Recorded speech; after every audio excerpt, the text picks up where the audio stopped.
Alright guys, sa mapagpalang araw sa inyong lahat, meron tayong reaction video. Ito ang US magpapadala ng military assets at armas sa Israel bilang ayuda sa gera kontra Hamas. At panoorin po natin at magpapadala ang Estados Unidos ng military assets sa sa Israel bilang suporta sa gitna ng pag-atake ng Palestinian na Hamas militant group. At panoorin po natin dito sa UNTV. No other further ado, let's go.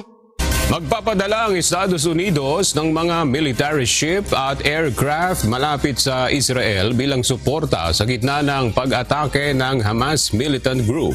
Ayon sa Estados Unidos, maaring ang panibagong pag-atake ng Hamas ay layong pigilan ang posibleng ugnayan sa pagitan ng Israel at Saudi Arabia.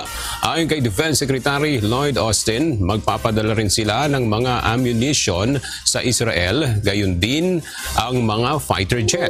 Nauna nang tiniyak ni US President Joe Biden kay Israeli Prime Minister Benjamin Netanyahu na magpapadala sila ng karagdagang puwersa para sa Israeli Defense Forces sa pakikipagsagupaan sa mga Palestinian. Alright, napakinggan po natin ang update dito sa gera sa Israel at Hamas. At maraming salamat and peace.